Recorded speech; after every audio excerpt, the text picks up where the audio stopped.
Tony, you've obviously called a lot of games at this point. When it comes to the Super Bowl, you get jitters, you get nervous? No, we called 2 Super Bowls. I wouldn't say nervous. I think the biggest thing is I really hope the teams perform just so that way we can have. We had one Super Bowl where we had like the most punts in Super Bowl history. So me and Nance were joking about that was an incredible punt. Did you see the height on that punt? It was really great. So I just hope the teams kind of live up to, I think they will this week because these are 2 well-coached teams. They got great design coming in, and I think this is going to be a heck of a game. As far as your preparation, does anything change when it comes to a Super Bowl? Outside of this, Yes. No. I mean, the biggest thing is like there's so much stuff thrown at you from stats to like people telling you to anything. It's just like you got to just narrow your focus and so right now I do my normal week process, but you have 80 things flooded in during the week that come into it where it takes time and everything. But by the time I get to Thursday, Friday, Saturday, really Friday, I'll have it narrowed down. Like people are asking me who's going to win, I'm like, talk to me on Friday, and then I'll tell you. I think one of the reasons everybody loves listening to you and Jim is because you just sound like you are having so much fun up there. I mean, is that what's happening? Take us through Tony on a game day. We definitely have fun. I mean, one of the things that people were talking about was like when I said Taylor Swift, oh, there's his wife, and people thought I was serious, which is a joke. But I did that because we're having fun. Like I'm trying to have fun. It's 3.5 hours up there, and so I don't want to be serious the whole time. No one wants that. But I also know at home, some people are like, they just want quiet. Somebody else wants the energy of the game. So it's like you're trying to just do everything, where everyone can kind of like it, but you can't be perfect. But in my opinion, you're just trying to make it enjoyable for people, and that's all I try and do. But behind the scenes, I'm definitely making Nance have fun. I'm like, we got to sing. It's a commercial break. Can you sing this tune? So Red Hill Mining Town is our song, by the way. I love it. We're going to play that now.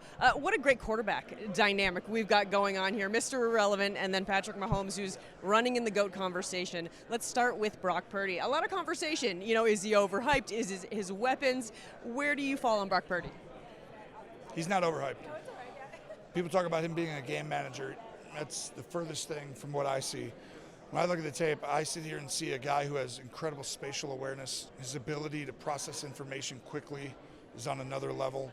And I think you see it over and over again because he gets to places other quarterbacks wouldn't in the same timing window. But he's going to have a really tough week this week because the Chiefs will make the picture look as muddy as any team before the snap. And they defend, on the outside as well as any team in the National. It's probably the best defense that Mahomes has had in his entire era. So this would be a great test for Purdy. If I was his coach, I'd be telling him, your tight end, your running back, your slot receiver, this is where we're going to focus. I love it. And on the other side, you've got Patrick Mahomes, who, he's got his tight end, but even if he doesn't, this guy just finds a way to make things happen. What is the ceiling for Patrick Mahomes? You're exactly right. The ceiling for Mahomes is he's creating his own ceiling. To me, one of the best things to happen to Patrick Mahomes is Tom Brady. On his wall, picture Brady's records. He's got 7 Super Bowls, and he put him there. This Super Bowl could be his 3rd, but he's never satisfied.